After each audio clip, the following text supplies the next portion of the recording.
estão voltando.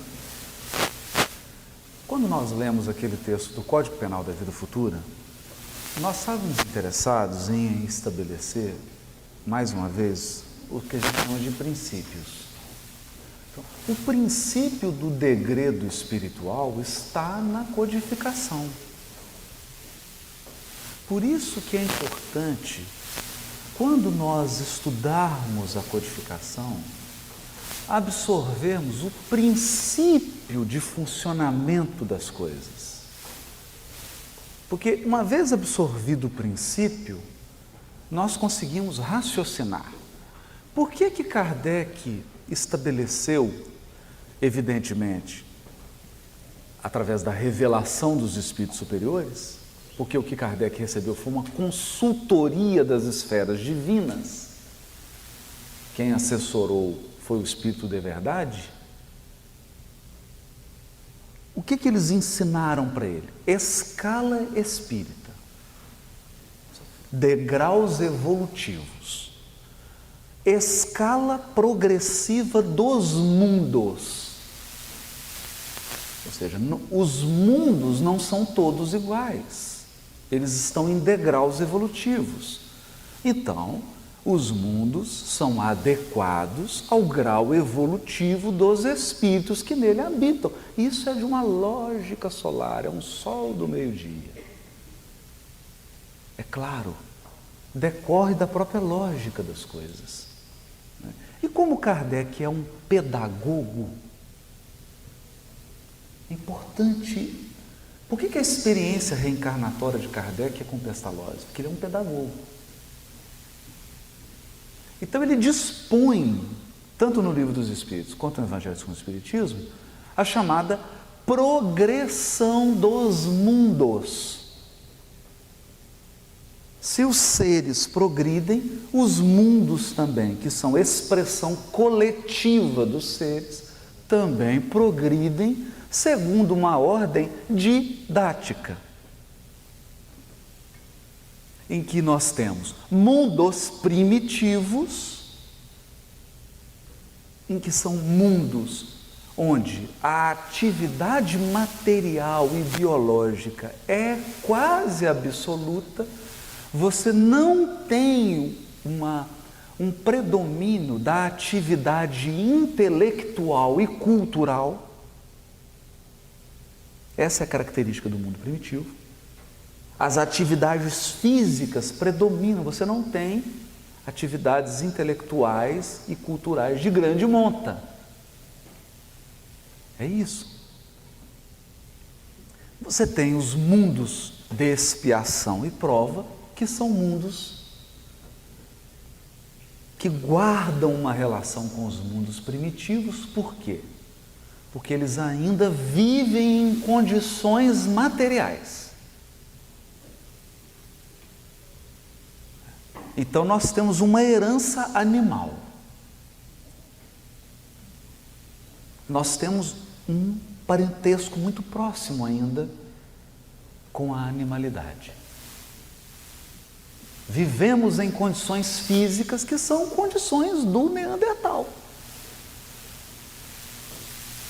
A diferença do mundo de expiação e prova é que a humanidade já possui uma condição intelectual e cultural em que ela ameniza as condições físicas com o uso da tecnologia. Seja essa tecnologia uma faca, um metal, seja ela um helicóptero, um avião. Porque a Terra é um mundo de expiação e prova, mas um mundo de expiação e prova velho. Nós temos um mundo de expiação e prova criança. Na época do início do Egito, do início do Império Chinês, nós éramos mundos de expiação e prova bebês. Hoje nós já somos mundos de expiação e prova velhos.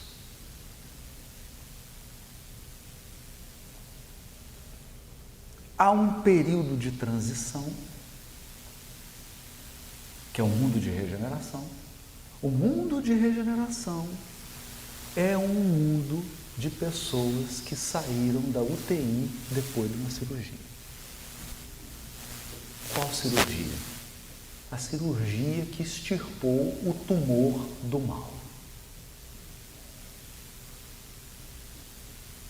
Então elas vão ter que fazer radioterapia, vão ter que fazer quimioterapia, porque senão o tumor volta. É isso que o Kardec diz. O mundo de regeneração é um mundo de convalescentes. Tem gente achando que mundo de regeneração é mundo de atleta olímpico do bem. Sai dando pirueta, faz o cavalo, a argola. Heróis do bem. Não. Está lá no Livro dos Espíritos. O mundo de regeneração é um mundo de convalescentes. Então é só a gente andando assim devagarzinho. Ai, fui, não posso. Qualquer bobeada você volta. O mundo ditoso, esse não. O mundo ditoso, nós não sabemos o que é. Por quê? Por que nós não sabemos o que é? E isso é o bonito da doutrina espírita. Tem gente que diz assim, a doutrina espírita tem resposta para tudo. Aí nós dizemos, não, você não entendeu a doutrina. A doutrina espírita tem pergunta para tudo. É diferente. Não tem resposta para tudo, ela tem pergunta para tudo. Nós não sabemos o que é um mundo ditoso. Sabe por quê? Porque o mundo ditoso é fácil explicar o progresso moral. É fácil. Né? Um mundo, imagina uma quinta avenida em que todo mundo que andasse sobre ela fosse superior a Chico Xavier. É um mundo ditoso.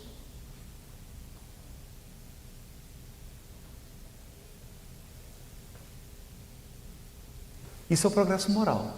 Agora, como entender o progresso físico? Fisicamente falando, como é que é um mundo ditoso? Não sabemos. Quando André Luiz descreveu uma colônia espiritual da Terra, teve gente que achou que era ficção científica, tem gente que acha até hoje. Imagina se descrever um mundo ditoso. Nós não sabemos. Mas a progressão dos mundos. E o espírito que não deu conta de acompanhar o progresso do mundo onde ele vive, porque sempre tem alguém que toma bomba. Não tem escola, vocês conhecem? Alguma classe em que todos os alunos são aprovados? É muito raro isso. Sempre tem alguém que repete a matéria. Não é? Eu me lembro que tem um negócio na matemática, na época que a gente estudava, né? É fatorial. Então, fatorial de 4, 4, 3, 2, 1. Fatorial de 5, 5, 4, 3, 2, 1. Né? Aí perguntava, qual que é o semestre que você está? Fatorial 6. Estou fazendo matéria do sexto, do quinto, do quarto, do terceiro, do segundo e do primeiro. Eu queria ficar devendo créditos e ia fazendo matéria de tudo. Ou seja, espíritos que não conseguem acompanhar o progresso de um mundo são levados para outro mundo condizente com... Eis o ponto. Condizente com o quê?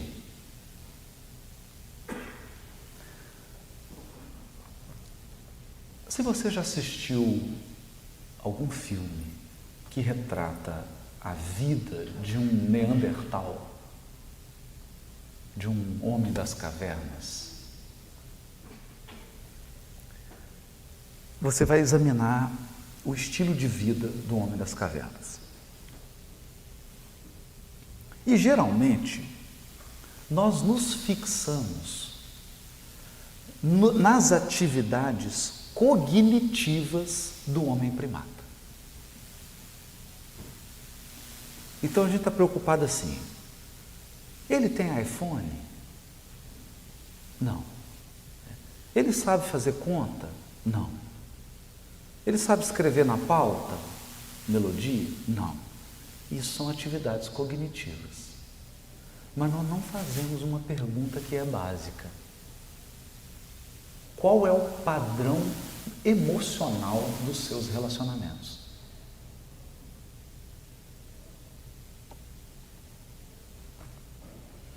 Bom, onde nós vamos chegar com isso? Você chega num momento de um mundo de expiação e provas, em que ele precisa dar o passo para o mundo de regeneração, que é a transição para virar mundo ditoso. O tempo que um orbe fica no mundo de regeneração, segundo Kardec, é um tempo curto. Curto, nós não sabemos exatamente quanto, mas é curto. Porque regeneração é uma transição para você chegar e virar um bebezinho do mundo ditoso. Porque tem mundo ditoso bebê e tem mundo ditoso ancião, né? Tem planeta que já é mundo ditoso há 10 bilhões de anos. Tem orbe que é mundo ditoso há 100 mil anos.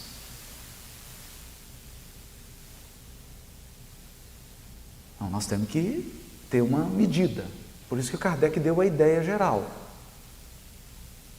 Então, quando você examina uma transição, aí você pega um indivíduo. O que nós vamos analisar? Você olha para ele, interessante, né?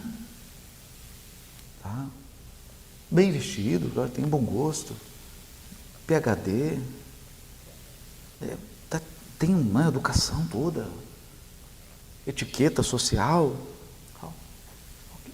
Nós examinamos o padrão cognitivo daquele espírito, as suas atividades cognitivas, ou atividades intelectuais, mentais, etc. Aí, essa não tem problema. Aí você vai avaliar o que define. O que define? Por quê? Saber resolver uma equação de segundo grau não muda a sua vibração espiritual.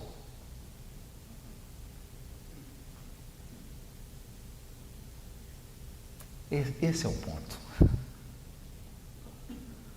Ela trabalha a sua sabedoria, o seu aspecto cognitivo, que é fundamental. Porque, gente, preciso dizer, não existe anjo bobinho. O anjo mais bobinho que tem, que é aquele que acabou de virar anjo, teoria da relatividade para ele é soma de 1 mais 1, 2.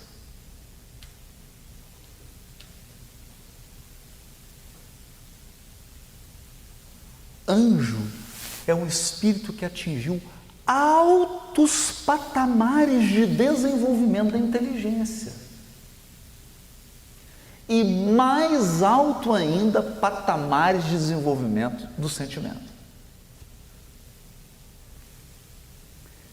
Então, quando você abre o livro Renúncia, está lá Alcione. Alcione foi Célia dos 50 anos depois. Todo mundo viu lá o testemunho dela. 700 anos depois ela reencarna como Alcione. Onde ela estava? Ela estava em Sírios fazendo um curso de harmonia.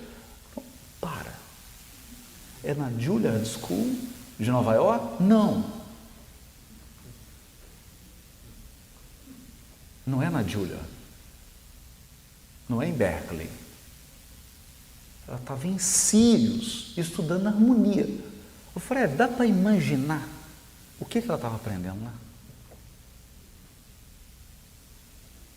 Os padrões de harmonia que esse espírito estava estudando em Sírios.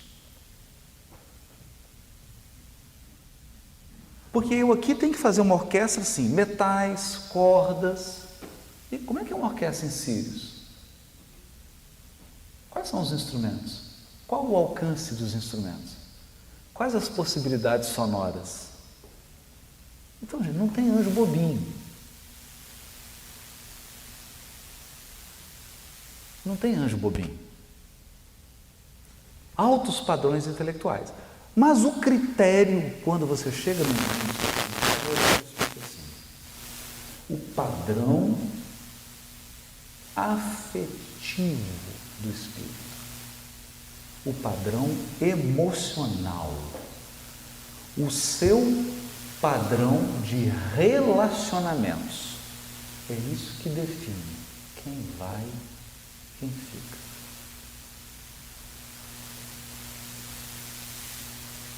Por quê? Porque se você andar na Quinta Avenida, você vai encontrar um indivíduo com um Armani, muito bem vestido, saindo de um Porsche, extremamente bem sucedido, com um padrão emocional de um Homo sapiens.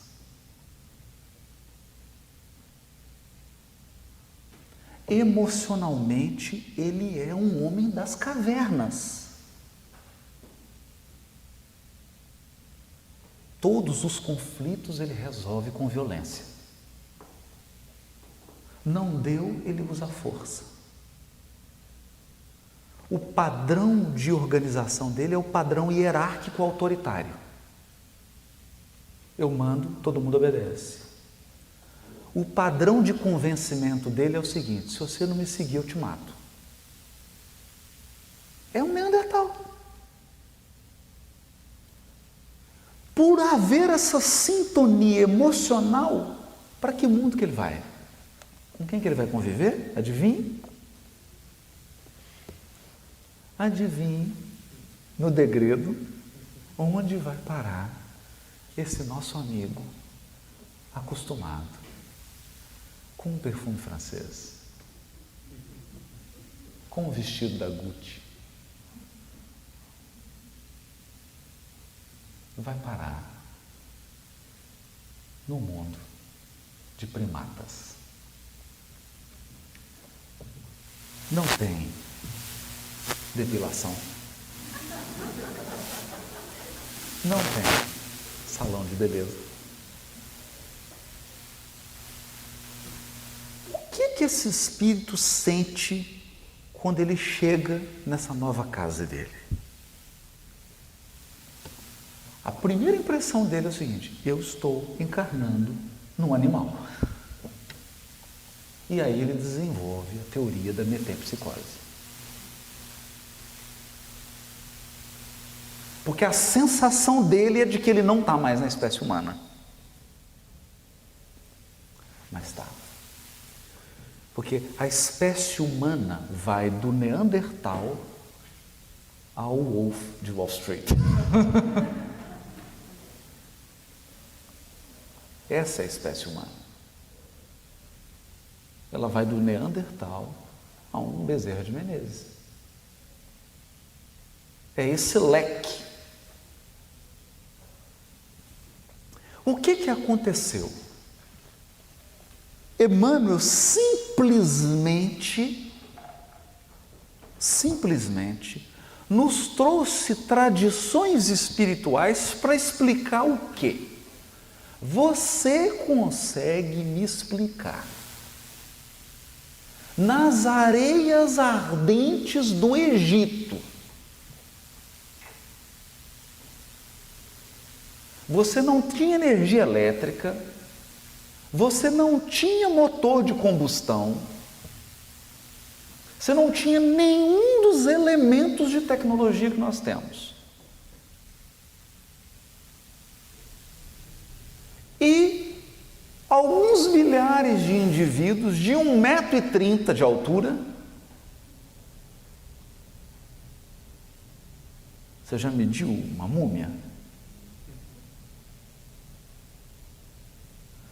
Construíram pirâmides com altas proporções geométricas.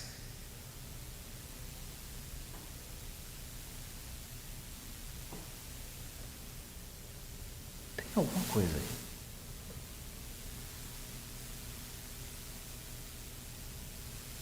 Então você começa a passear pelas civilizações da Terra e você vai vendo que há um disparate completo.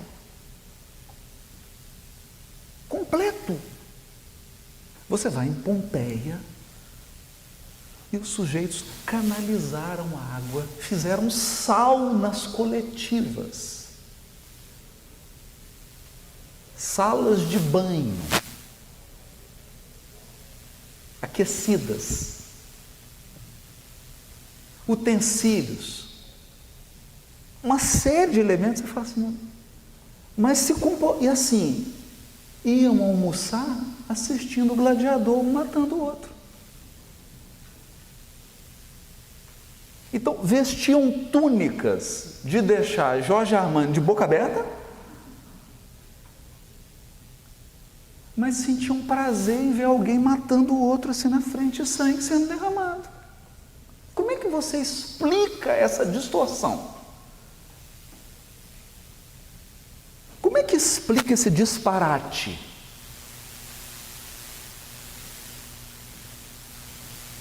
Nós vamos no Livro dos Espíritos. E está certo. Você acha que o ser humano aprende primeiro o que é mais difícil ou o que é mais fácil? Se tiver dois caminhos, o mais fácil e o mais difícil, onde a multidão vai? O mais difícil, né? Não é assim? Não, o mais difícil. Se eu reunir 100 mil pessoas aqui, tiver a forma mais fácil, a forma mais difícil, todo mundo vai na mais difícil? Não, todo mundo vai na mais fácil. Na mais fácil, na mais rápida, mesmo que seja a mais errada. Qual que é o mais fácil? Qual que é o progresso mais fácil? Intelectual. Qual que é o progresso mais difícil? Moral. Porque o progresso moral exige autodomínio, autocontrole. Domínio sobre si mesmo. Autocontrole do desejo. Disciplina do desejo. Ele é mais difícil. Então, o que o Livro dos Espíritos diz? O progresso moral segue o progresso intelectual. O progresso intelectual vai na frente. O progresso intelectual vai na frente e puxa o progresso moral. Então, adivinhe? Você tem espíritos que, do ponto de vista intelectual, poderiam estar em outro mundo, mas do ponto de vista emocional, a Terra já é elevado para eles. E tem que voltar para o inferior ainda. E como que Deus harmoniza esse problema? Aí eu vou ler aqui o trecho de Emmanuel.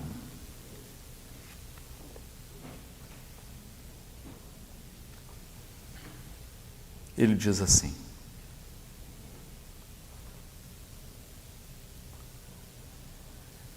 entre as raças negra e amarela, e aqui Emmanuel está usando uma terminologia de 1938, que não é mais usada hoje, o termo raça é substituído por etnia. Mas nós não vamos aqui ficar discutindo terminologia, porque o importante é a ideia. Né? Então, entre as etnias negra e amarela, bem como entre os grandes agrupamentos primitivos da Lemúria, da Atlântida e outras regiões que ficaram imprecisas no acervo de conhecimento dos povos, os exilados da capela trabalharam proficuamente, adquirindo a provisão de amor,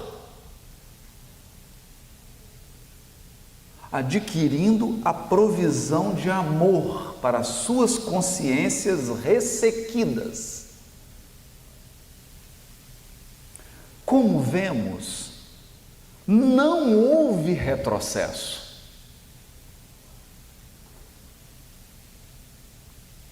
Mas providência justa de administração.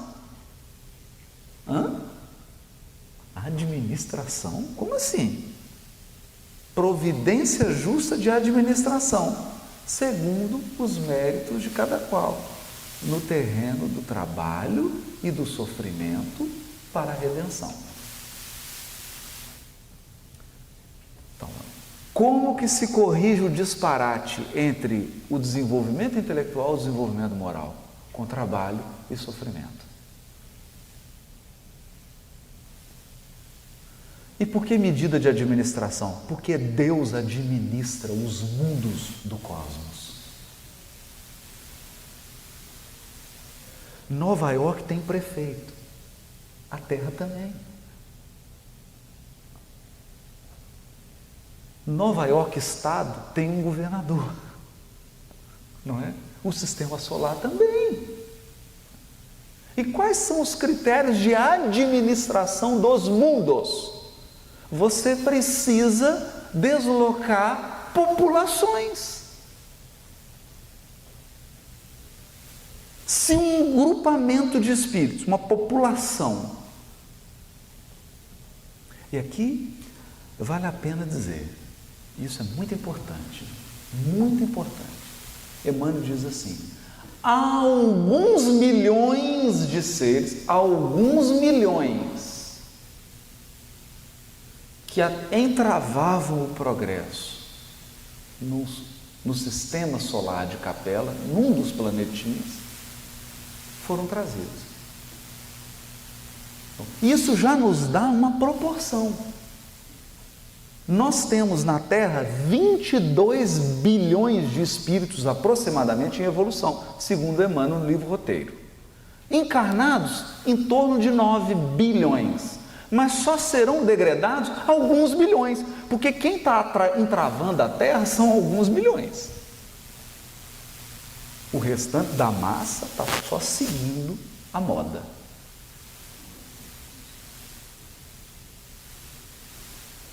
Para cada um que pensa, tem 1000 que segue.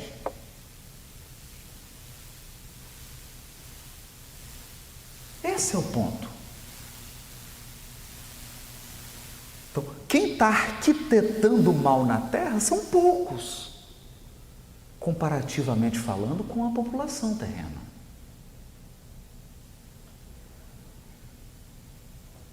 E são deslocados por medida de administração, como um diretor de uma escola, ele administra, esse aluno não tem condição. Então, imagine, isso não é uma medida de ódio. Deus não dirige o universo com raiva. Deus dirige o universo com amor e com sabedoria. O que faz uma professora, o que faz uma pedagoga que vê que a criança não está conseguindo acompanhar a turma? Coloca essa criança numa outra turma adequada ao seu desenvolvimento. Essa é a medida administrativa.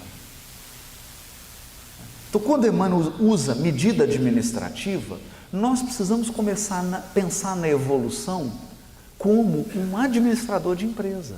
Por isso que eu brinco assim, Jesus o CEO, mas é por causa disso, é por causa dessas expressões do Emmanuel. De fato, você tem que tomar medidas administrativas. Por exemplo, vamos fazer uma especulação? Você tem os países imperialistas da Europa. Eles vêm e começam a invadir colônias, explorar colônias, explorar colônias, explorar colônia. Aí chegam os espíritos que cuidam das questões sociológicas para Jesus e falam assim: e agora, mestre? Não vamos fazer. Vamos tomar uma medida para, diante da lei de causa e efeito, resolver esse problema. Qual que é a medida, mestre? Imigração. Todo mundo da colônia emigrar para o país de origem. Eu não vou citar nomes, mas você pega o jornal, você vê que a Europa está vivendo os problemas que são problemas. Quais são os problemas que ela está vivendo? Os problemas de imigração? São problemas decorrentes do imperialismo europeu.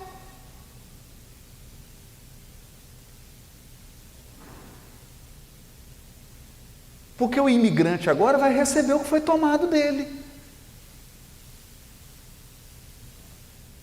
É a lei de causa e efeito. E quem tomou está gemendo e reclamando.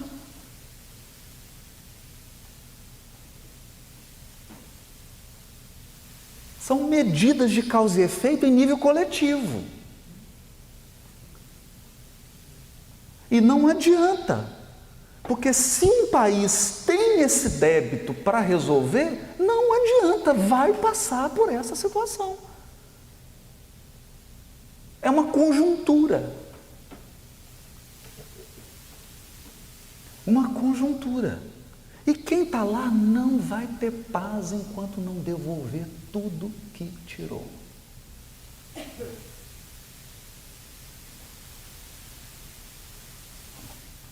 Esses pontos são de uma sutileza. Pois bem,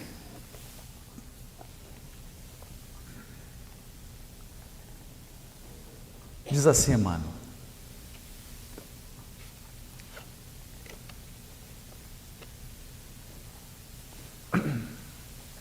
olha só, vou pegar aqui antes.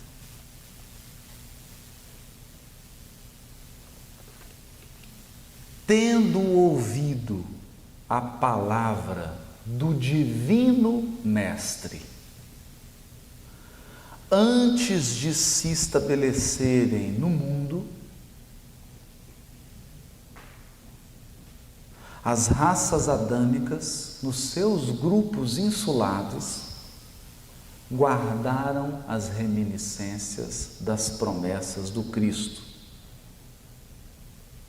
que, por sua vez, as fortaleceu no seio das massas, enviando-lhes periodicamente os seus missionários e mensageiros.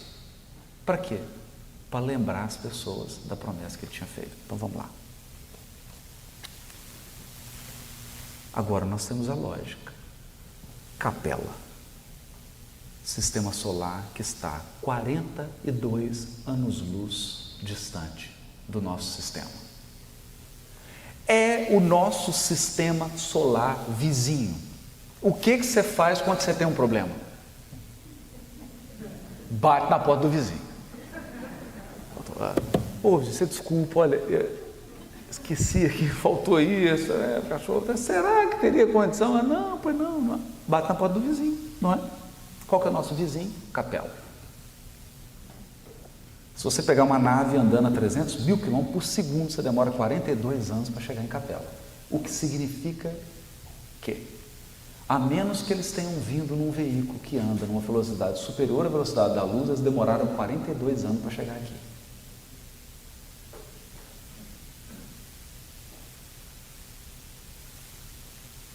Acontece que isso envolve uma medida administrativa. Milhões de espíritos foram tirados de lá para trazer para cá. Mas o planeta de onde eles saíram não tem Cristo, não? Tem.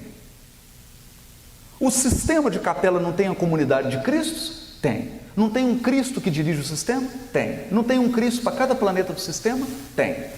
Reuniram, deliberaram e mandaram um WhatsApp para a comunidade de Cristos do sistema solar. Precisamos nos reunir. Problemas no mundo em transição. Agendaram a reunião, não sei onde, se reuniram.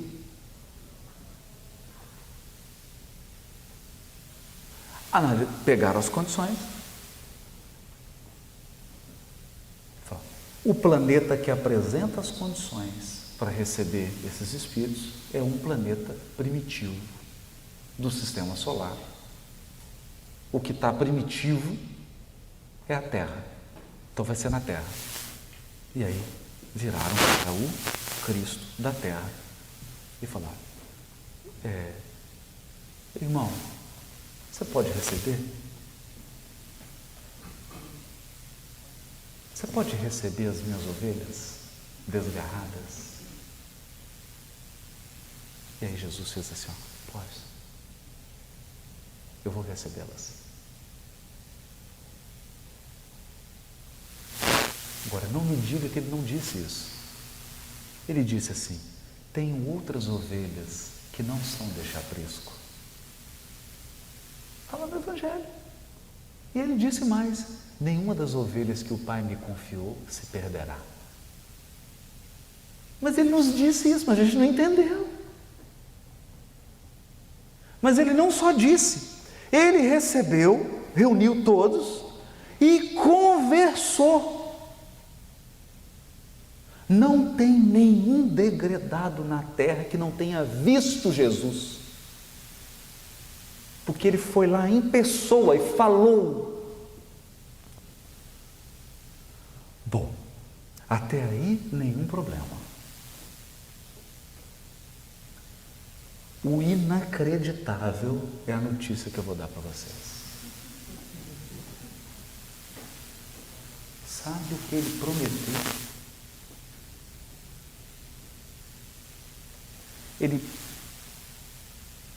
Eu vou falar dessa conversa porque me contaram, viu? Nós estamos lembrando, né? Dessa conversa. Tem muita gente aí lembrando. Ele disse assim: meus filhos, sabe por que vocês estão perdendo o jardim do Éden? Porque vocês entraram num processo de experimentação do mal. O projeto da autossuficiência. E vocês afastaram Deus da vida de vocês. E não tem como viver sem Deus, porque Deus é o Criador, é o provedor da vida. Vocês vão precisar desenvolver sentimento, porque o problema de vocês é sentimento. Sentimento. Vão precisar desenvolver sentimento, senso moral. E restabelecer conexão com Deus. Então é o seguinte: eu estou mandando vocês para um mundo de neandertais. Dá uma olhada. Está vendo aquele ali? Olha lá, acabou de quebrar a cabeça do outro. Está comendo carne muito mal passada, podia ser pelo menos medium, sem sal. Eu preciso que, como forma de reparar o estrago que vocês criaram, vocês eduquem essas massas primitivas.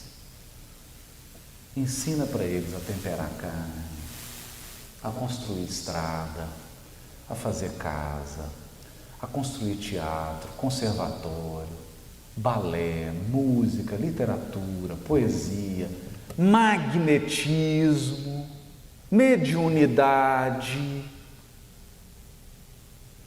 respiração, yoga, cuidar dos chakras. Preciso que vocês ensinem isso tudo para eles.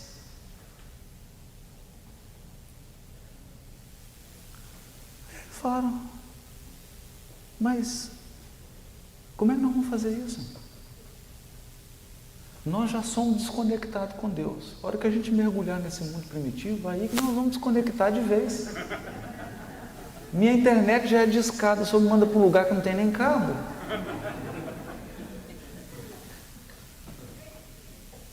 Aí ele, o Cristo, fez a promessa mais inusitada que surpreendeu todo mundo. Surpreendeu eles, né? Porque está na lei. Ele disse assim: não.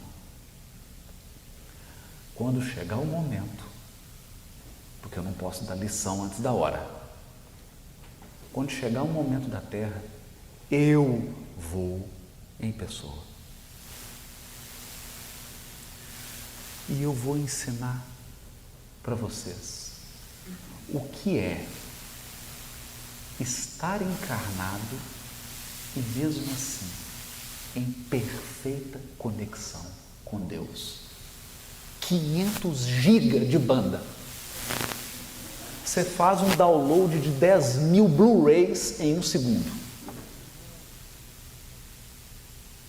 Encarnado. Prometeu para eles.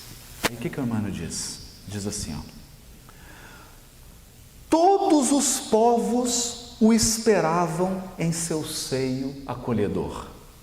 Todos o queriam, localizando em seus caminhos a sua expressão sublime e divinizada. Aí começou: não, ele vai vir aqui. Os hebreus falaram: não, vai ser hebreu. Aí os egípcios falaram: não vai ser egípcio. Não, vai ser hindu. Vai ser chinês. Todos o queriam. Todos. E todos desenvolveram tradições sobre a vinda de um enviado. Se você quiser aprofundar nesse tema, leia um livro de um cara genial, chamado Joseph Campbell, O Herói de Mil Faces. Gente, o herói de mil faces é Jesus, é o Cristo planetário. Esse é o herói que toda a humanidade sonhou. Então não me venha dizer que evangelho é só para ocidental. Não tem um encarnado, nenhum espírito nesse planeta que não conheça o Cristo.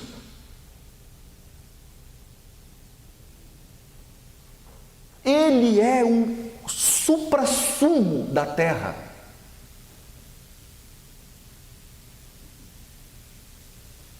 Todos conhecem. Se você ler lá mitologia de Gilgamesh, mitologia grega, egípcia, chinesa, o Joseph Campbell, a vida dele foi dedicada a isso. Sobre os mitos. Só que o que as pessoas expressaram isso? Será que eles expressaram de uma maneira lógica? Não, eles expressaram isso numa linguagem mítica. Com dragão, com pedra, cheio de símbolo. Mas todos os povos da terra conhecem um ser divino. Porque ele não é humano. Ele já está nas esferas divinas, em perfeita comunhão com Deus. Todos cantaram hinos, contaram histórias. Nos mitos da Índia tem a história do Evangelho. Então, meu querido, se você for lá numa tribo da África, você pode não usar o nome Jesus, mas quando você começar a falar do Evangelho, você não está ensinando nada para ninguém, você está lembrando a pessoa, porque ela já sabe. Todos os espíritos desse planeta conhecem o Evangelho. Todos. Todos. É isso que o Emmanuel está dizendo. É só estudar mitologia. Só estudar. Se você conhecer outro autor, porque realmente o Campbell é genial. Tem uma outra obra também que são 5 volumes só sobre os mitos. Ele pega em várias civilizações, inclusive chinesas, primitivas, todas, é Jesus, estão descrevendo Jesus. Essa é a tese também do livro. Eu não estou dizendo que todos os povos da terra vão ser cristãos, gente, porque você acha que Jesus é cristão?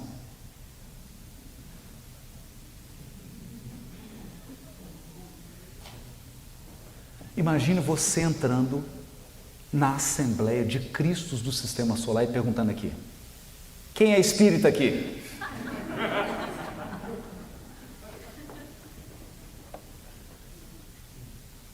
É constrangedor.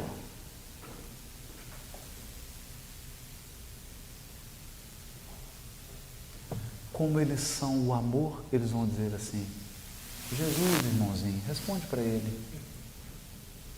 Chama lá o Kardec, teu emissário.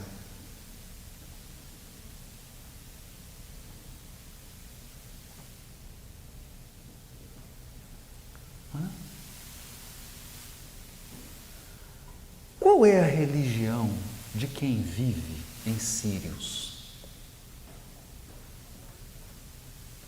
Muçulmano? Maomé esteve lá? Essa é a beleza da doutrina espírita. A doutrina espírita fala de leis morais. E ela diz assim, 625, qual o tipo mais perfeito que Deus tem oferecido aos homens para lhes servir de guia e modelo? Jesus. Jesus é o tipo mais perfeito para a Terra. Para a Terra. Ok? Porque se você perguntar para o Cristo do Sistema Solar, qual o tipo mais perfeito que Deus ofereceu a ele, Cristo do Sistema Solar, para servir de guia e modelo, ele vai responder o quê? Jesus?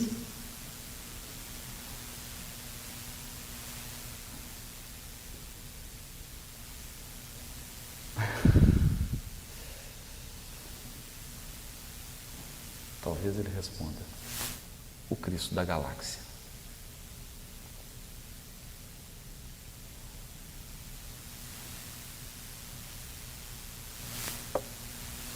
No comentário, vale a pena até ler.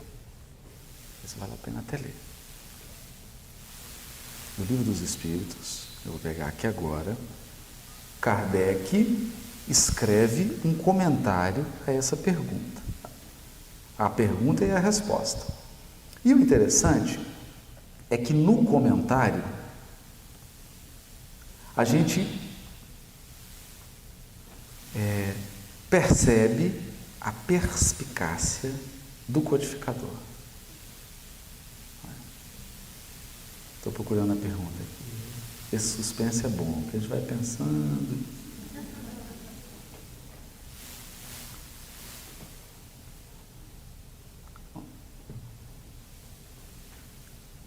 Questão 625.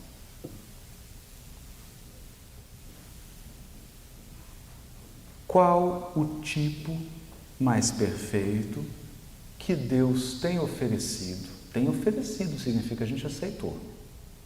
Ao homem para lhe servir de guia e modelo. Interrogação. Resposta. Vede Jesus. Comentário de Kardec, abre aspas. Para um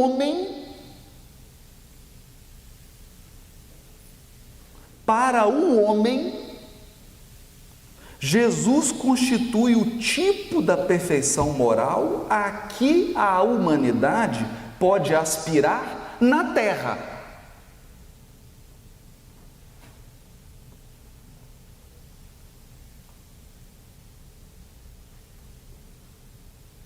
Deus nos oferece como o mais perfeito modelo, e a doutrina que ele ensinou é a expressão mais pura da lei do Senhor.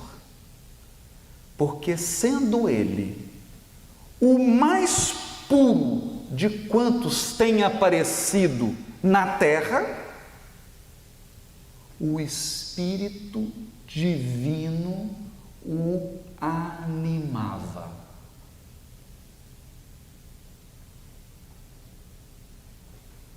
O que o Kardec está dizendo?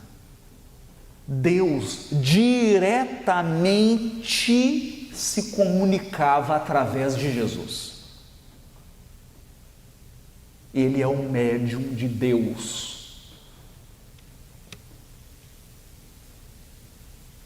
Gente, olha, isso aqui não é assunto fácil, não.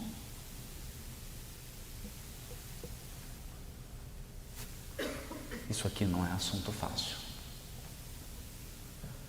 Nunca pisou na terra um ser que estabelecesse conexão com Deus como Jesus.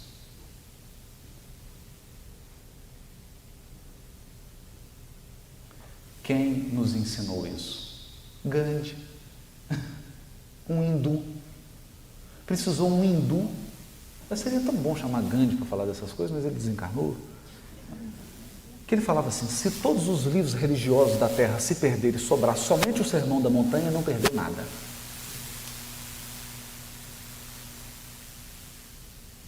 É preciso. Escuta, nós não estamos falando de um tolo, eu estou falando de Gandhi.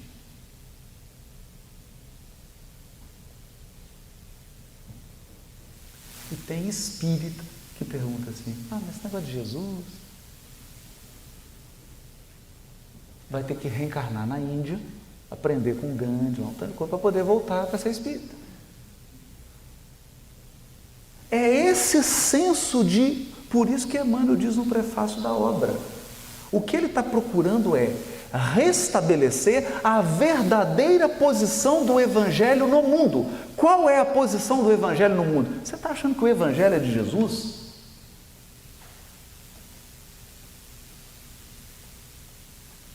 Quando o Espírito de Jesus foi criado, o Evangelho já existia.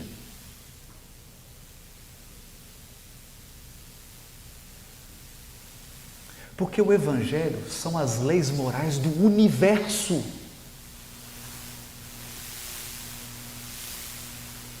Do universo. Se você viajar 1 bilhão de anos e for parar numa galáxia, o perdão é lei lá.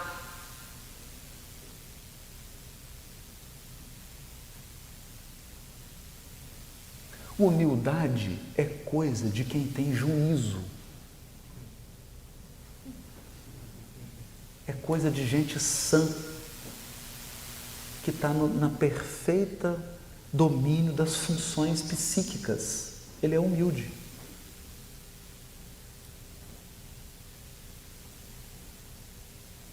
Porque o Chico tem aquele caso engraçado, né? Que ele pede para o Emmanuel, me explica esse negócio, eu quero ver. Eu não estou conseguindo entender isso. Aí o Emmanuel começa a projetar na tela dele um cinema 4D. Aí ele vai afastando da Terra, aí começa a ver o sistema solar de longe, o sistema solar vai ficando pequenininho, aí ele vai vendo a Via Láctea, vai vendo outros sistemas solares, e vai afastando, aí ele já começou a ficar assim, triste, e foi afastando, aí a Via Láctea, foi afastando da Via Láctea, aí ele virou assim, mas mano, dá para voltar para minha casa não para tomar um café? Dá vontade de tomar um cafezinho? Entendeu por que o Chico era humilde?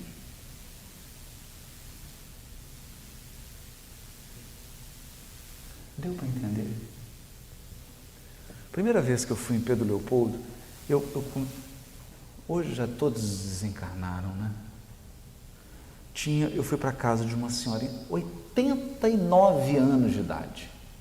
Aí foi mais 2 lá, o mais novinho, 93, 95. Aí fizeram aquele cafezinho, pão de queijo, não sei o quê. Eles frequentavam uma reunião mediúnica com o Chico, no meio. E aí, o Marcel Souto Maior estava comigo nesse dia. Ele não tinha lançado o livro ainda sobre o Chico. Ele estava lá fazendo uma pesquisa e o Arnaldo também. Quem levou foi o Arnaldo, estava o Marcel. A gente sentou, tomamos um café e tal. Aí o Marcel está lá conversando e eu virei para as senhorinhas, né? Perguntei, como é que é aquela história mesmo, quando o Chico estava recebendo o Paulo Estevam? Ela falou assim, olha meu filho, a gente se lembra do Chico muito emocionado, dizendo que tinha acabado de psicografar o Paulo Estevam, na casinha, né, num escritóriozinho, na salinha. De repente começou a chegar Paulo, Estevão, João, Pedro, Tiago, Barnabé, todo mundo. Aí o Chico começou a chorar, se ajoelhou e foi beijando o pé de cada um.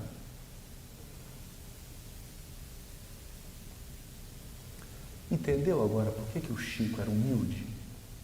Porque tinha juízo. Só é humilde quem tem juízo.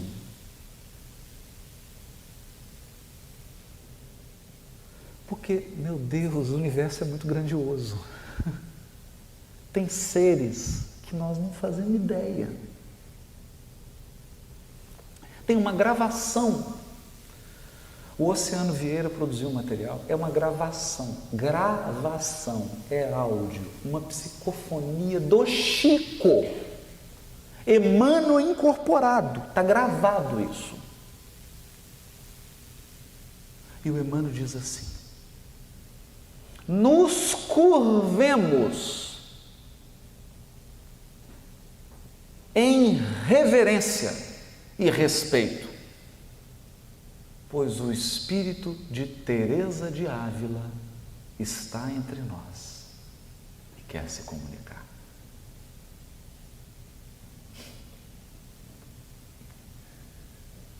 E a voz do Chico fica feminina e Teresa de Ávila começa a falar.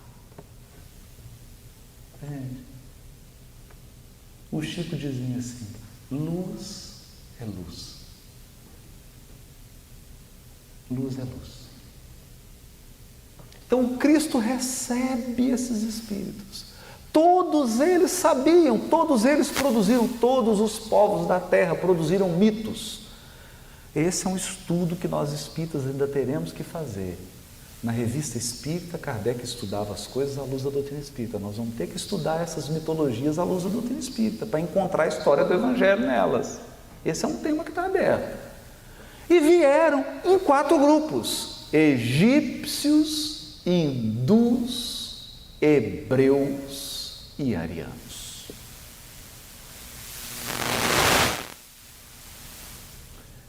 Hebreus, os religiosos. Hebreus é o seguinte: é um somatório de espírita, protestante, católico, muçulmano, judeu, mas só a turma da ala radical. Você mistura tudo, degreda.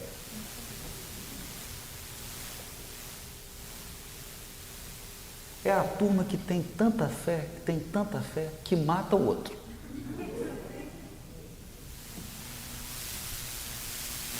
Hebreu.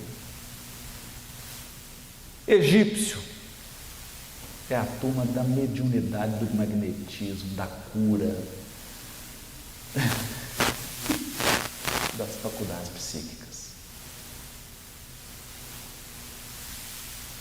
Usa e abusa de todos os dons mediúnicos, mas sabe tudo, conhece a fundo, mede de materialização, mede tudo. Magnetismo é uma coisa assombrosa.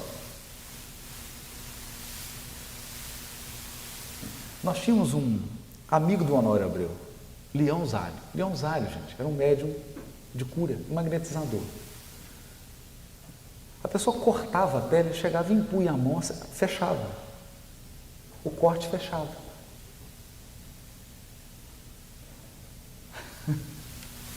Essa coisa. Só quem viu, fechava.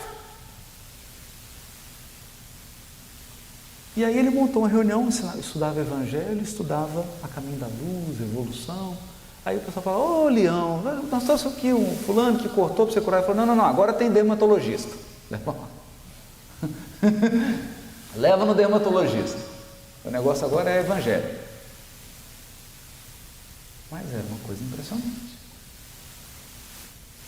Egípcio. Hindu é fantástico. É a turma zen, né? É o pessoal que desenvolve chakra, respiração, yoga, trabalha energia. Só que é o seguinte, tem um probleminha, depois vamos falar os problemas. E o ariano? O ariano é o bom vivan. O ariano quer saber de magnetismo, quer saber de cura, não quer saber de negócio de mediunidade, não quer saber de negócio de religião. Ele quer se vestir bem, comer bem, viver bem e, se possível, mandar bastante.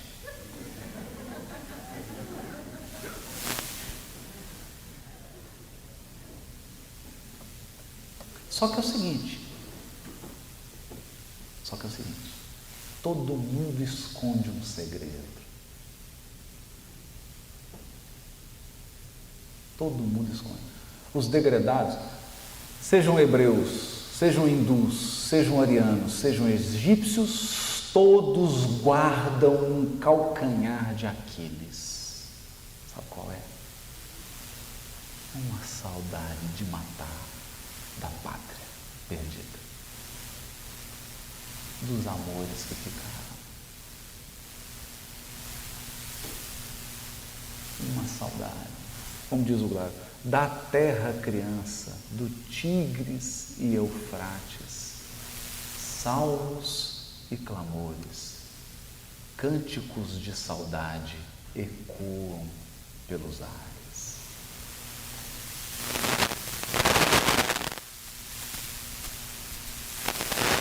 Porque viemos mas deixamos as pessoas que a gente mais ama para trás.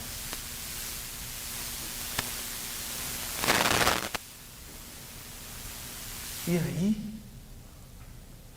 você tem duas opções: ficar chorando durante 10.000 anos, ou desenvolver uma estratégia para ninguém perceber que você está chorando por dentro e para ninguém perceber que você tem sentimento. Então você vira o durão. Não choro, não me emociono. Que mentira. Que mentira. Todo mundo morrendo de saudade e vontade de chorar. Todos. Todos. Ultimamente eu adoro conversar com os durões da Europa, de outros lugares. Vai ser durão, racional. Adoro. Adoro. Dependendo para onde você levar a conversa, em 5 minutos ele está chorando.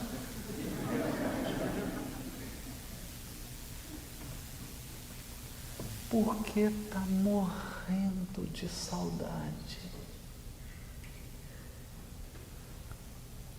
E o problema dele é o do sentimento.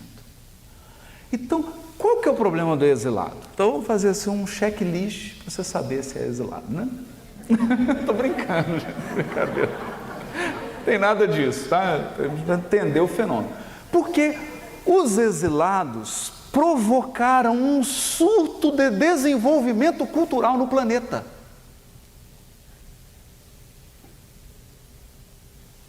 Quando encarnou o exilado Neandertal, de repente um exilado está lá no Neandertal, aquela barba grande, ele não tinha nem um Mach 3 para fazer a barba. Ele falou: meu Deus, que tristeza, nossa senhora, não tem um salzinho, não tem um primeiro prato, um segundo prato. Aqui é carne crua, mal passada demais. Nós temos que... O que a gente vai fazer aqui? Descobrir o fogo. Daqui a pouco estava com uma pedra lá, cortou, já está cortando. Está lá com um talher de pedra, cortando. Descobriu o sal, começou a temperar a carne, descobriu o vinho. Aí começa a plantar uva. Começa a trazer um surto de desenvolvimento cultural, só que com perspectivas diferentes. Por exemplo, o hindu, a saudade era tanta que ele preferiu afastar do mundo. Essa é a chaga hindu. Evidentemente eu estou falando de padrões gerais, eu não estou me detendo a aspectos específicos. Então você anda pelas ruas da Índia, todas mal cheirosas, sem nenhum saneamento, sem nenhum desenvolvimento urbano, mas eles têm uma profunda serenidade interior.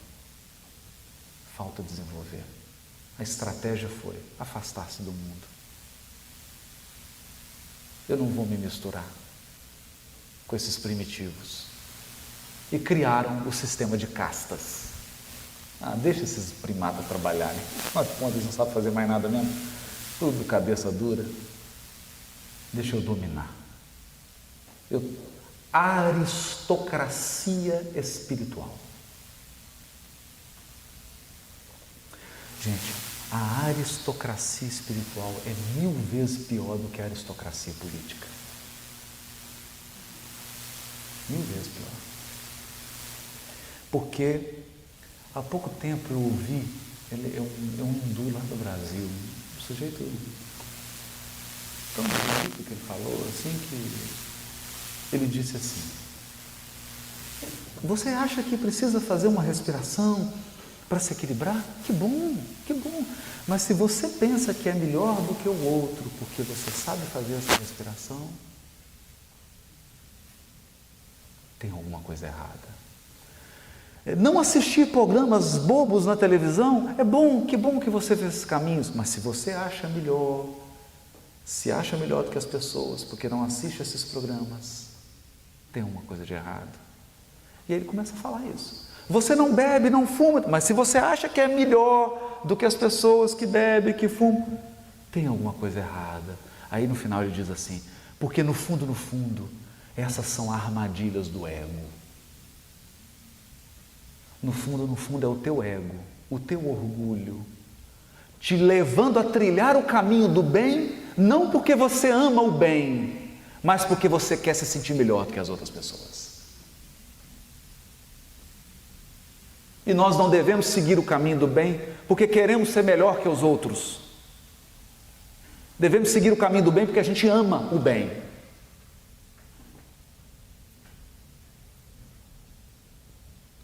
Certa vez trouxeram um obsidiado para a reunião mediúnica do Chico.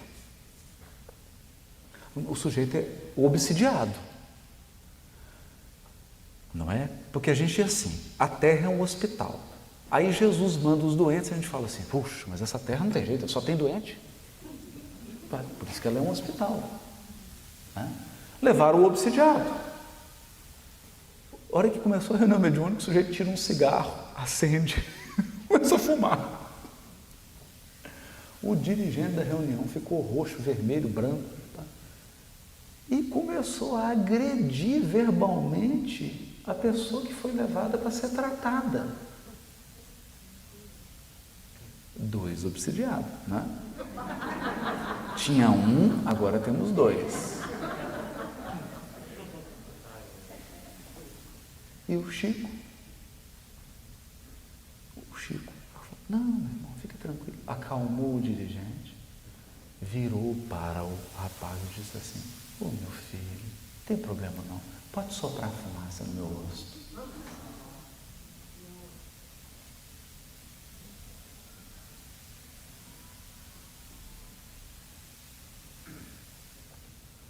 Por quê?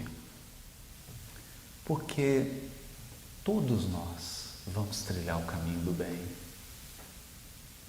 Esse é um determinismo divino.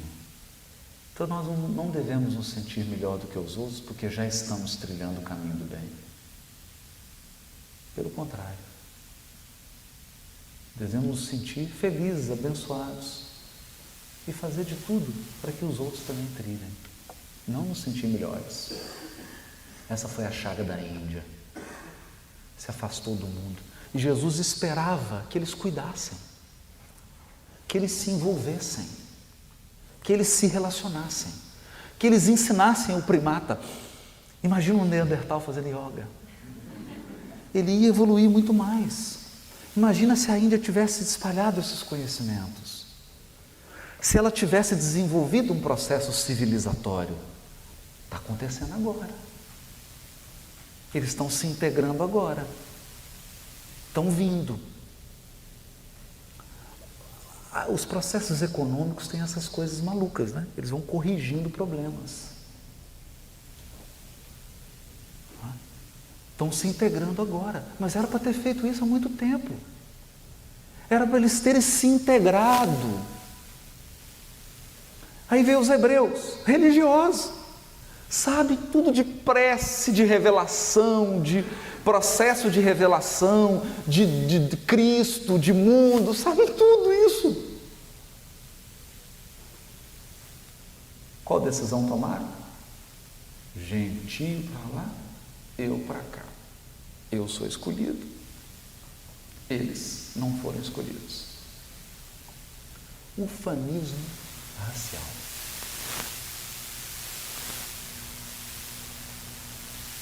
Ufanismo racial.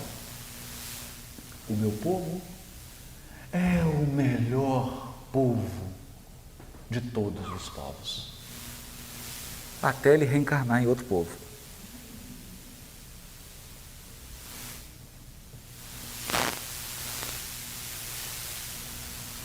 E pior, dos 4 grupos, adivinha qual deles era o mais endividado perante a lei de causa e efeito? Adivinha? Os religiosos. Gente, tem gente que faz mais confusão nesse mundo do que religioso? Não tem. Não tem. Você pega a história da humanidade, As coisas mais problemáticas vêm daí. Daí ou de um outro grupo. Aí nós vamos falar dele daqui a pouco.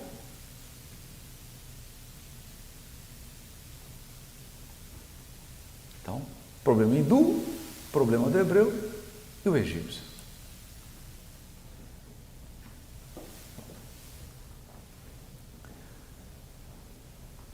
Tão preocupado com a morte, com o mundo espiritual,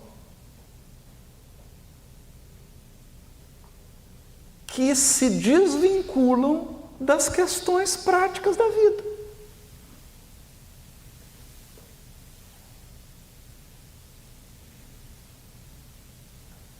E aí se entregam a desvios e a problemas de ordem emocional, porque tem um outro fator. A energia psíquica da mediunidade é a mesma sexual. É a mesma energia. E quem brinca com fogo se queima.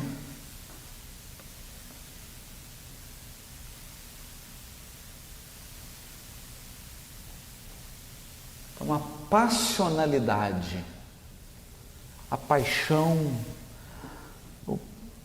o descontrole dos sentimentos, das emoções e das relações está ligado às questões mediúnicas, psíquicas e magnéticas. Você sabe quando uma pessoa tem um magnetismo, ela passa perto de você, você até bandeia. Nossa, olha o magnetismo dessa pessoa. É a mesma energia. E o ariano. Esse é o ariano, é ótimo, porque no fundo, nós somos na nação dos arianos, né? Estamos aqui na capital dos arianos. Então, a questão do ariano, que o Emmanuel vai descrever, ele é extremamente racional e lógico. E linear. Racional, lógico, linear, prático. É o pragmático. Então, aquele sujeito, qual que é a situação? Diário de bordo. Ó, fomos degradados.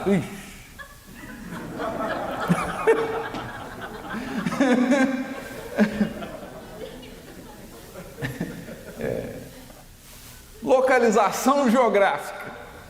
Sistema solar, 42 anos-luz. Nossa, é longe. Equipamento para retorno. Nenhum.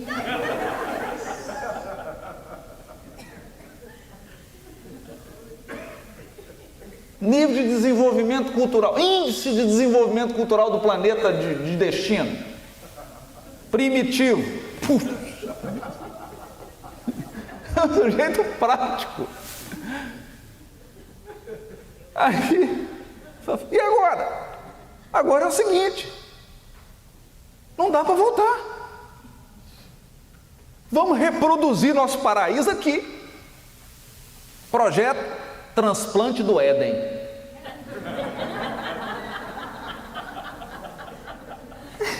Eu estou brincando, mas é isso. Quem lembra aí? Arquitetura, chama a turma da arquitetura, chama a turma dos exércitos, chama a turma do... Projeto Reconstrução do Éden. Agora, tem uma coisa, vocês vão morrer de rir, gente, mas o Emmanuel disse isso. Não com essas palavras, na linguagem superior. Não é? Emmanuel diz assim, eles não tinham história religiosa. Naquela época, a história, a tradição só se perpetuava através da religião.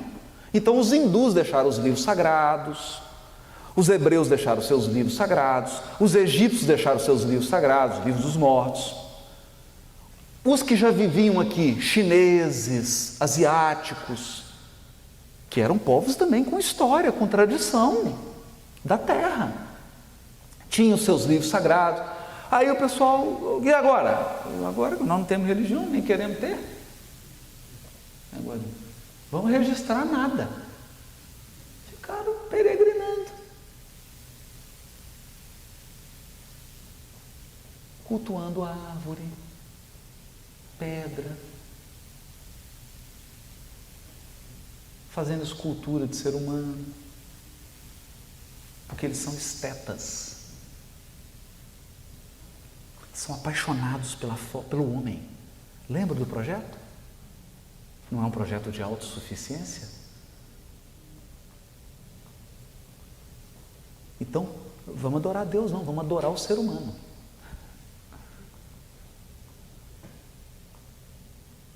Vamos adorar o ser humano. É um lugar onde o homem é um Deus, o imperador, o governador é um Deus. E só é possível num ambiente ariano.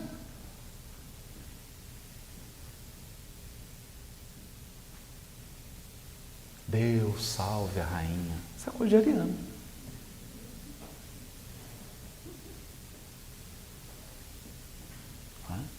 Mas, o que Emmanuel diz? Jesus os acompanha com muito amor, com muito carinho, apesar deles serem os mais sofridos, porque os outros pelo menos tinham consolo, tinha mediunidade, tinha religião, tinha intuição, então sabia.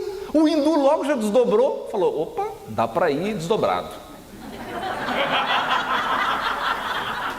E dá para comunicar.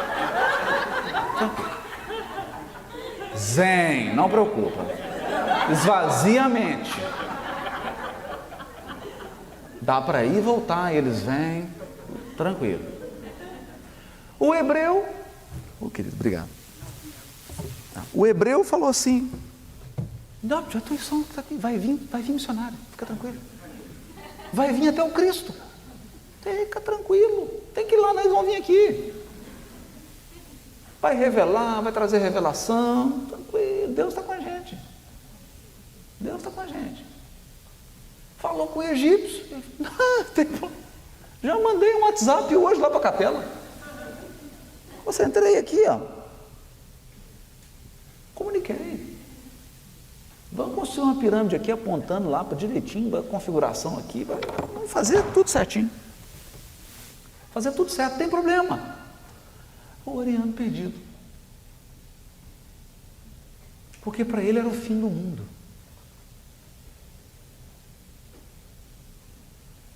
Então o que ele fez? Guardou o sentimento. Trancou aqui dentro. Digitou a senha do cofre, falou, ninguém entra no meu coração. Porque se eu abrir eu vou sofrer. Sofrer é coisa para fraco. Eu vou enquanto der. Eu sou forte.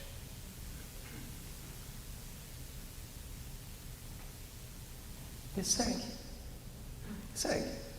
Aí constrói coisas maravilhosas, né? Ergue.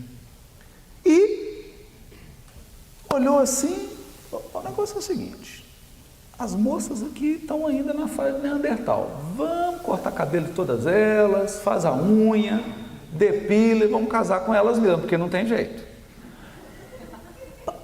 Mas é assim, que Emmanuel fala assim, foram os únicos que se misturaram. Então eles saem do Irã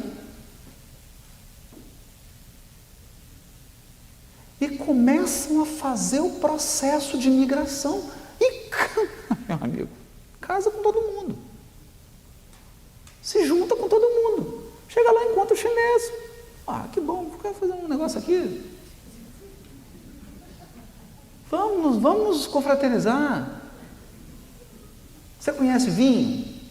Não conheço. Então vamos tomar um vinho. Eu vou aprender, vou te ensinar como é que faz. E confraternizou, e começou a espalhar um processo civilizatório. Agora vocês imaginam, o hebreu abriu mão de ajudar no processo civilizatório. O hindu abriu mão de ajudar no processo civilizatório. O egípcio também. Quem foi o único que ajudou Jesus no processo de civilização do planeta? O ariano. Então, hoje nós temos um mundo ariano. Uma civilização ariana. Materialista. hedonista. Hedonista. Por que hedonista? Se você fala, olha, vou falar isso baixo. Não fala a palavra dor com o Mariano. Ele fica nervoso, te agride.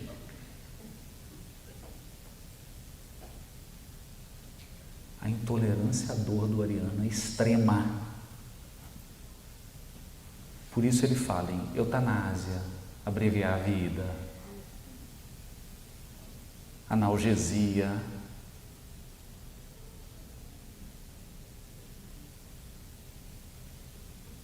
O hindu arranca dente sem anestesia. Vai arrancar, vai. Deixa eu concentrar aqui. Eu estou brincando, tinha um amigo em Belo Horizonte, arrancou dente sem dar anestesia. Entrou na respiração, fez yoga, eu falei, eu não vou nessa não, pode aplicar anestesia aqui.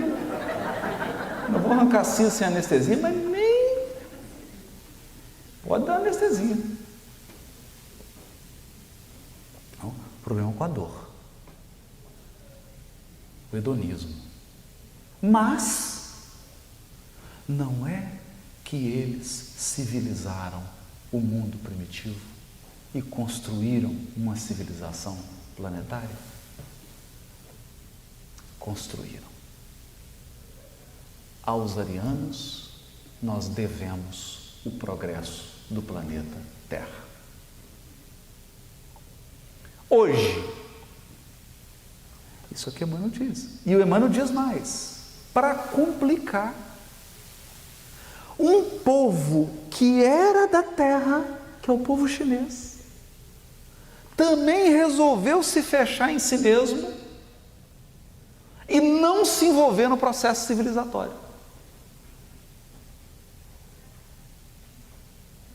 Então, quando eu digo que trabalhar com Jesus é jogo do Brasil, disputa no pênalti, é isso. Porque aí ele teve que... Vai fazer o quê? Vai fazer o quê? Vamos desenvolver. Desenvolve a civilização ariana e nós estamos numa realidade agora. Qual que é a realidade? A civilização ariana está construída, o projeto foi concluído. Agora, é o que está acontecendo. Esses outros segmentos estão tendo que ser trazidos para o processo civilizatório. Então agora você está vendo ariano comendo de pauzinho na mão, ariano fazendo massagem, fazendo yoga, vindo para grupo espírita, aprender mediunidade com o egípcio reencarnado, ariano aprendendo sobre revelação, sobre Cristo.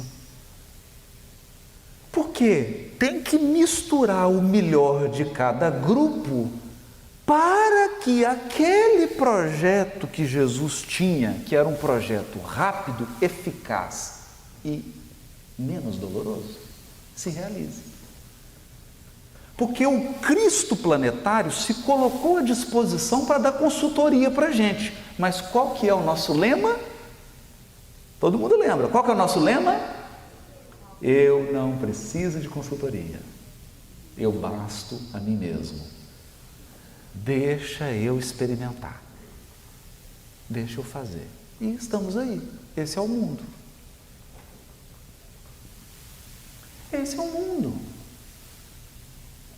Então, se nós raciocinarmos, que Emmanuel vai terminar o livro dizendo sobre o Evangelho e o futuro. O Evangelho e o futuro. O que foi preciso fazer? Trazer a revelação espírita, que é uma síntese do conhecimento espiritual humano, numa linguagem ariana.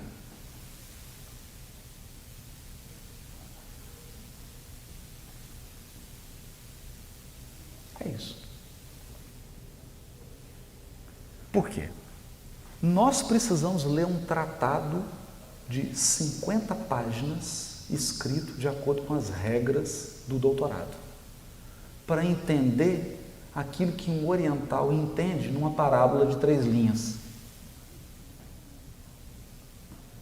Porque um desenvolveu o raciocínio simbólico sintético, o outro só sabe o raciocínio analítico.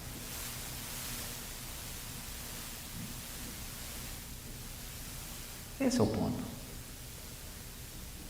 Então, quando nós falamos de evangelho, e aí o Kardec ele fala, qual que é o projeto? O projeto do Espiritismo é a construção do homem de bem.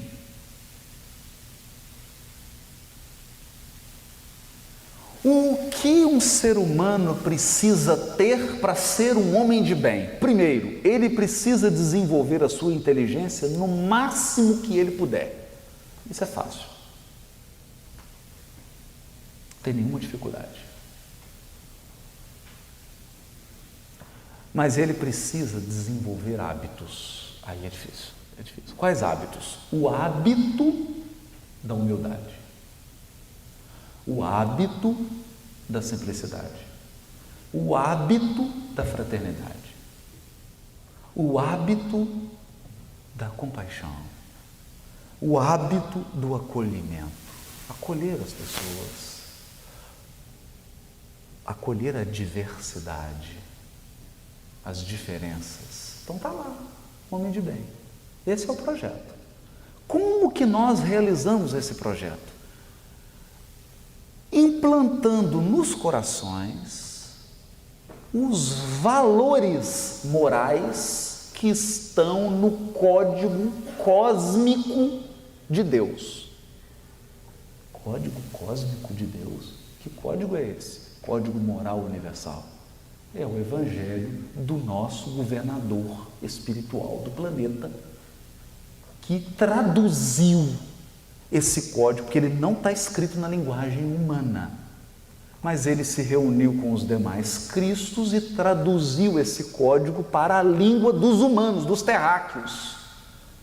A tradução desse código para a língua dos terráqueos é o evangelho.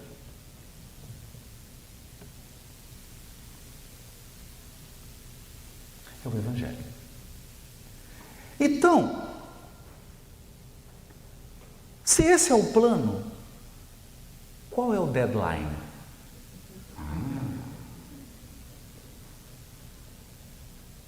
Qual é o tempo? É o seguinte: quantos dias tem uma semana? 7. A cada 7 dias, a revelação do Velho Testamento manda parar, que é o Shabat. O que é o Shabat? É o dia da conexão com Deus. Você se desconecta de tudo para se conectar apenas a Deus. 7 dias. Mas se você for no Salmo 93 e na segunda epístola de Pedro, capítulo 3, versículo 8, Pedro vai dizer assim, repetindo o Salmo: sabendo primeiramente isso, lá ele estava falando sobre muita transição, ele fala assim, sabendo primeiramente isso, 1000 anos para o Senhor é como um dia, e um dia é como 1000 anos. Se um dia são 1000 anos, adivinha quanto que é uma semana de 1000 anos? São quantos? 7.000 anos? 7.000 anos. Ok. Como é que Emmanuel chama a raça dos degradados? Raça adâmica. Adâmica. Na questão 52 a 59, Kardec faz 2 perguntas desconcertantes. Ele pergunta assim: Adão foi o primeiro homem que viveu na Terra? Os Espíritos falam: não foi nem o primeiro, nem o único. Tranquilo? Ok. Aí ele faz assim: em que época viveu Adão? Não é possível. Será que ele não leu o anterior? Mas o mais incrível, os Espíritos dizem, mais ou menos na época em que lhe assinalais, 4.000 anos antes de Cristo.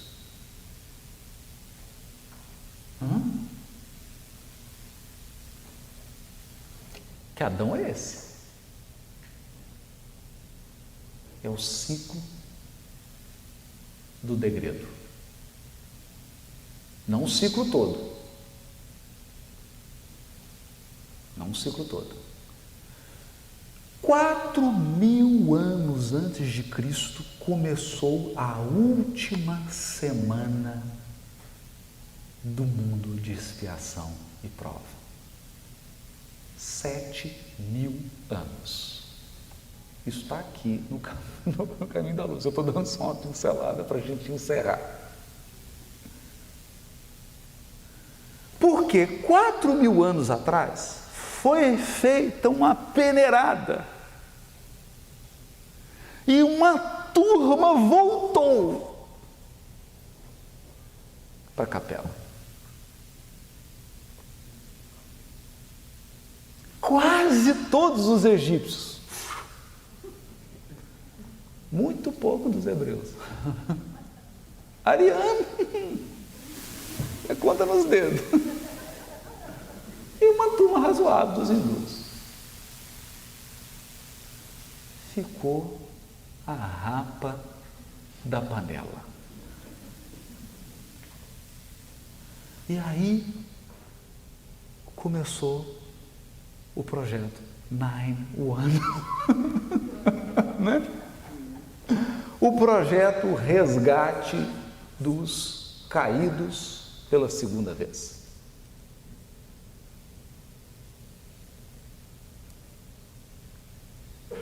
Que é o projeto resgate de Adão.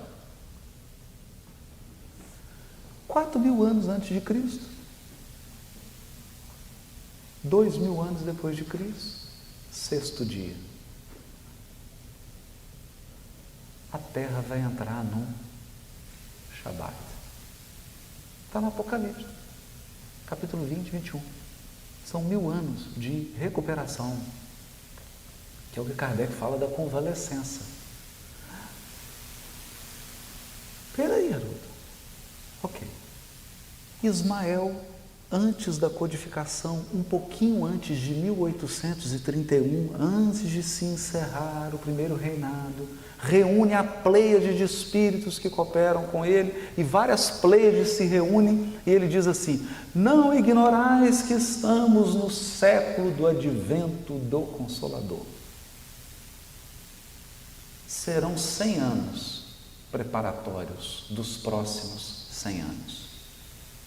Serão 100 anos? Serão? 1857, mais 100? 1957, mais 100? 2057. Francisco Cândido Xavier, no Pinga Fogo. Chico, em que data aproximada entraremos na regeneração? Resposta do Chico: Emmanuel nos diz que por volta de 2057. Ok. Se eu tenho uma semana em que cada dia é 1.000 anos, cada dia é igual a 24 horas. Tranquilo aqui? Quantas horas tem um dia? 24. Se nessa semana um dia são 1.000 anos, quanto vale a hora? Quanto vale a hora? 1.000 dividido por 24. Sabe quanto dá? 42 anos. 2057 menos 42 dá 2015. Meus amigos, bem-vindos. Vocês são os trabalhadores da última hora. Isso significa que o que não foi feito em 6.000 anos, nós teremos que fazer em 42. Por quê? Porque não importa a quantidade, o que vale é a qualidade. Se você for um verdadeiro espírita nessa encarnação, vale 20 encarnações. Se nós conseguirmos cumprir o nosso papel em 40 anos, em uma vida, pode significar um trabalho que você está fazendo há séculos. Porque a transformação moral não é um processo linear. Se você transforma moralmente, você dá um salto. Os últimos serão os primeiros. Os primeiros serão os últimos. Porque não importa se você começou há 6.000 anos atrás. Você ficou 6, é aquela pessoa que tem 50 anos de empresa e é o pior funcionário. Porque tempo não é sinônimo de competência. Pode ser um indício de competência. Tempo pode ser um sinal de competência, mas não é equivalente. O tempo só é sinônimo de competência se você usou cada minuto para se aprimorar. Então, quem recebe o salário primeiro? Os trabalhadores da última hora. Porque em 42 anos, último capítulo do livro A Gênese, reencarnações estão sendo preparadas, muitos já nasceram. Os arianos vão reconectar-se com a sua origem espiritual. Vão abrir o cofre e vão deixar o coração bater. Vão entrar em contato com seus sentimentos. Vão perceber que Deus é um Pai amoroso. E os povos vão se dar as mãos para limpar os destroços, as ruínas e construir um novo mundo, em que o progresso civilizatório ande de mãos dadas com o progresso moral. Nesse dia, amigo, todos seremos irmãos. Ninguém passará necessidade. Todos teremos educação. Todos teremos cultura, arte. Todos seremos religiosos bondosos, amorosos, felizes, alegres, sem nenhum exagero, sem nenhum excesso. Nos amaremos, teremos relacionamentos profundos, respeitosos, intensos. Jamais levantaremos a nossa mão para ferir alguém. Jamais prejudicaremos o nosso semelhante. Nesse dia, o nosso Cristo vai dar uma festa. A festa espiritual da regeneração da terra. Ele está recrutando, está contratando. Ainda há tempo de entrar nas filas e ajudar no projeto. Você não tem que fazer nada de mágico, você só tem que fazer o que você nasceu para fazer. Mas faça. Você nasceu para ser enfermeiro? Seja um enfermeiro. Você nasceu para ser um músico? Seja um músico. Não importa.